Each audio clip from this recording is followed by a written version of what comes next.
पढ़ते हैं भारत का इतिहास।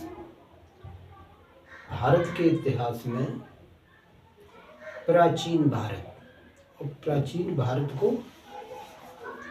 जो है मौर्य उत्तरकाल 184 से 30 ईसा पूर्व।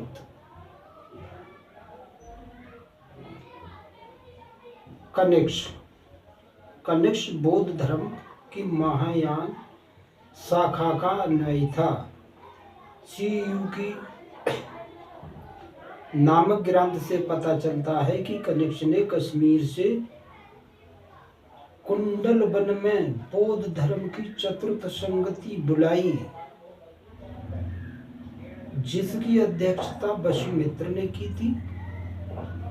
इसी संगति में तीनों पिटकों पर महाविभास नामक टीका ग्रंथ लिखा गया, जिसे बौद्ध ज्ञान कोश कहा जाता है। इस संगति में बौद्ध धर्म के दो भाग हैं, हीनयान और महायान। महायान विभाजित हो गया, दो भागों में विभाजित हो गए। इस संगति में नागार्जुन और पावर शामिल हुए। इसमें संस्कृत भाषा की प्रमुखता रही तथा बौद्ध धर्म में प्रचारक मध्य एशिया एवं चीन भेजे गए। कनिष्क ने अनेक बौद्ध स्तूपों का निर्माण कराया, जिसमें सर्व प्रमुख पुरुषपुर का स्तूप है। कनिष्क बौद्ध धर्म का अनुयायी होते हुए भी अन्य धर्मों के प्रति सहिष्णु था। इसके सिक्कों पर पार्थियन, यूनानी एवं भारतीय देवी देवताओं की आकृति मिलती है। कनिष्क के सिक्के यूनानी और ईरानी भाषा में हैं। मथुरा की कनिष्क की मूर्ति मिली है, जिसमें उसे सैनिक वेशभूषा में देखा गया है। कनिष्क के तांबे के सिक्कों पर उसे वेदी पर बलिदान करते हुए दिखाया गया है। कनिष्क के स्वर्ण सिक्कों को रोम से मिलते हैं। कुषाणों ने चीन से ईरान तथा पश्चिमी एशिया तक जाने वाले प्रसिद्ध रेशम मार्ग पर अपना आधिपत्य कायम रखा। यह उनकी आय का एक प्रमुख स्रोत था। प्लिनी लिखता है कि रोम प्रतिवर्ष भारत में विलासिता की वस्तु आयात करने के लिए 10 करोड़ सेस्टर्स व्यय करता है। पेरिप्लस के अनुसार भारत से निर्यात होने वाली वस्तुओं में मसाले, मोती, मलमल, हाथी दांत की वस्तुएं, औषधियां, चंदन एवं इत्र होते थे। कनिष्क कला एवं विद्या का आश्रयदाता था। इसके दरबार का सबसे महान सहायक व्यक्ति अश्वघोष था। इन्होंने बुद्ध चरित्र,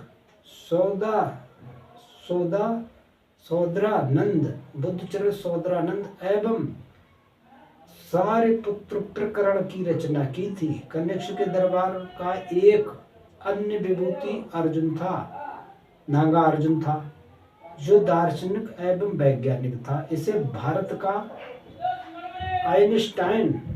आइंस्टाइन कहा गया। नागार्जुन ने अपनी पुस्तक माध्यमिक सूत्र में सापेक्षता के सिद्धांत को प्रस्तुत किया है। वसुमित्र ने चौथी बौद्ध संगति में बौद्ध धर्म के विश्व कोश महाविभाषा सूत्र की रचना की। आर्यवैद्य के प्रसिद्ध चिकित्सक चरक कनिष्क के राजवैद्य थे, जिन्होंने चरक साहित्य नामक ग्रंथ की रचना की थी। औषधि शास्त्र की प्राचीनतम रचना है। उसके राज्यकाल के 2 अभिलेख प्राप्त होते: मथुरा कनिष्क 24 संख्या 24 तथा सांची कनिष्क संख्या 28। वाशिष्ठ के पश्चात होयविस्क कनिष्क से 28 से 62 शासक हुए। उसके समय में कुषाण सत्ता का प्रमुख केंद्र पेशावर से हटाकर मथुरा हो गया। होविष्क के पश्चात कनिष्क द्वितीय कनिष्क संख्या 62 से 67 राजा हुए। उसका उल्लेख आरा लेख में है। कनिष्क कुल का अंतिम महान सम्राट वसुदेव था। वसुदेव शैव मतानुयायी था। उसकी मुद्राओं पर शिव तथा नंदी का आकृति उत्कीर्ण है। कनिष्क का उत्तराधिकारी वैश्यक था। वैश्यक के बाद होविष्क शासक बना। रजत रांगड़ी के अनुसार होविष्क वैश्यक द्वितीय तथा उसके पुत्र कनिष्क तृतीय के साथ साथ शासन करता था। होविष्क सिक्कों पर राज की सुंदर तस्वीरें हैं। साथ ही विभिन्न देवी देवताओं की तस्वीरें भी हैं, जैसे स्कंद कुमार, विशाखा, उमा आदि। इसके सिक्कों पर बुद्ध की तस्वीरें नहीं हैं। संभवतः होविष्क ब्राह्मण धर्म के प्रति निष्ठा रखता था। अंतिम महान शासक महादेव था। उसके अधिकतर सिक्कों पर नंदी के साथ शिव की आकृति है। सासनियन शक्ति ने भारत के उत्तरी तथा पश्चिमी भाग में कुषाण शक्ति का अंत कर दिया। कला एवं स्थापत्य। कनिष्क ने कश्मीर में कनिष्कपुर तथा तक्षशिला में सिरकप नामक नगर बसाया। राजधानी फिरोजपुर में एक 13 मंजिलों का टावर भी कनिष्क ने बनवाया। उसी टावर के समीप उसने संगाराम विहार बनवाया, जिसे कनिष्क चैत्य कहते हैं। कुषाणों के समय में ही यौवनों के प्रभाव से गंधार कला शैली तथा मथुरा में मथुरा कला शैली का विकास हुआ। गंधार कला शैली, चूंकि ये कला शैली उत्तरी पश्चिम भारत गंधार क्षेत्र में प्रथम शताब्दी ईसा पूर्व से 5वीं शताब्दी ईसा पूर्व तक फली फूली, अतः इसे गंधार शैली कहा जाता है। इसकी उत्पत्ति इंडो ग्रीक शासकों द्वारा हुई है। इस शैली के मुख्य संरक्षक शक और कुषाण खासकर कनिष्क थे। महायान बौद्ध धर्म से अति निकट होने के कारण इसे यूनानी बौद्ध शैली भी कहा जाता है। गंधार शैली की मूर्तियां काफी संख्या में तक्षशिला, अफगानिस्तान और उत्तर पश्चिम भारत से प्राप्त हुई हैं। यह काले पत्थर की बनी है। गंधार शैली की प्रमुख विशेषताएं निम्नलिखित हैं। नंबर 1, इस शैली में मानव शरीर के यथार्थ चित्र का प्रयास किया गया है। जैसे मांसपेशियां, मूछें, घुंघराले बाल, पैरों में जूते, यूनानी वेशभूषा आदि। प्रभामंडल सादा एवं अलंकरण रहित है।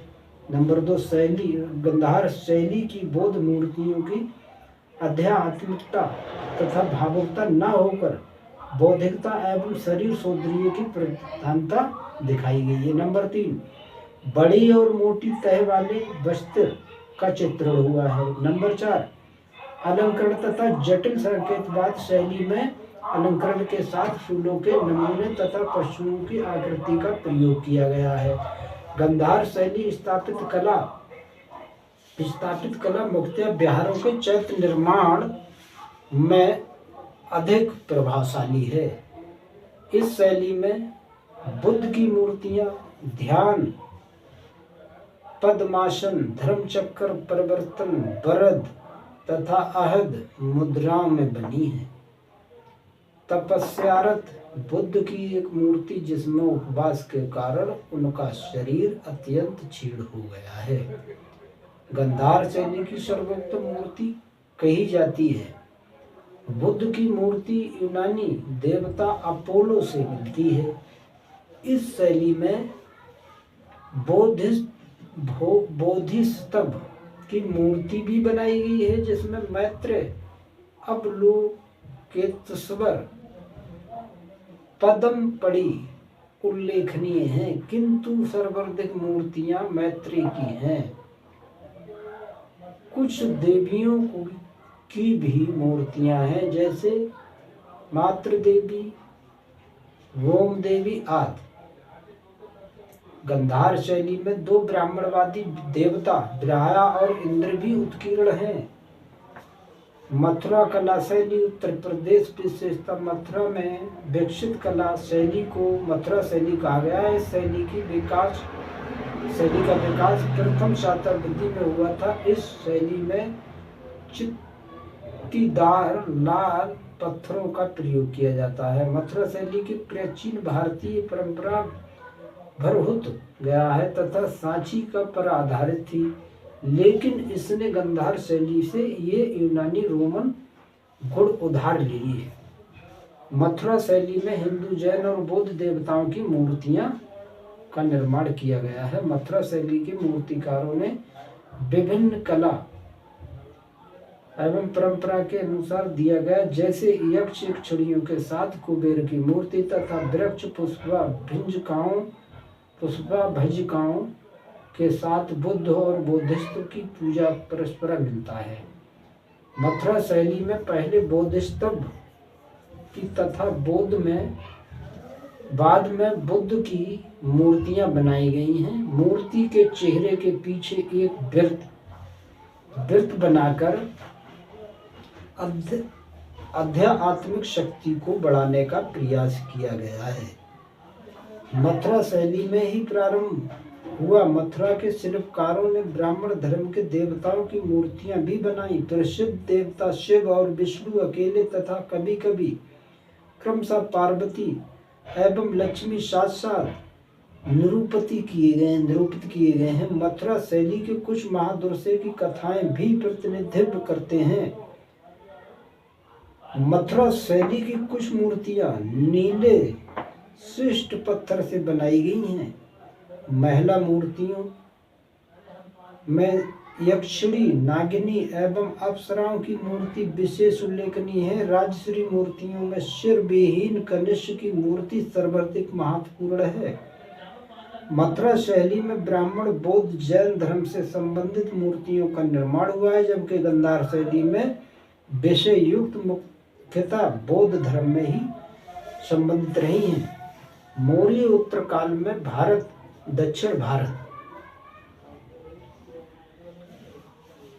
आंध्र सातवाहन वंश, ऊपरी दक्कन अर्थात महाराष्ट्र, आंध्र प्रदेश एवं कर्नाटक में मौर्यों को उत्तराधिकारी सातवाहन हुए। इन्होंने लगातार 460 वर्षों तक शासन किया। पुराणों में विशेष रूप से मत्स्य एवं वायु पुराण में इस वंश को आंध्र जाति तथा आंध्र भृत्य कहा गया है, जबकि अभिलेखों में इन्हें सातवाहन कहा गया है। अशोक के अभिलेखों में आंध्रों का उल्लेखनीय परिंदों के साथ सीमावर्ती जन समुदाय के रूप में हुआ है। प्लिनी उन्हें एक शक्तिशाली जाति बताता है, जिन्होंने राजा को सेना की आपूर्ति की। इस वंश के सिक्के महाराष्ट्र, आंध्र प्रदेश में तेलंगाना से प्राप्त हुए हैं। सातवाहन साम्राज्य का केंद्र तेलंगाना था। संभवतः इस वंश का शासक संबंध सूर्य से था, क्योंकि माना जाता है कि सूर्य का रथ 7 घोड़ों द्वारा खींचा जाता था। 7 वाहनों को ब्राह्मण माना गया है।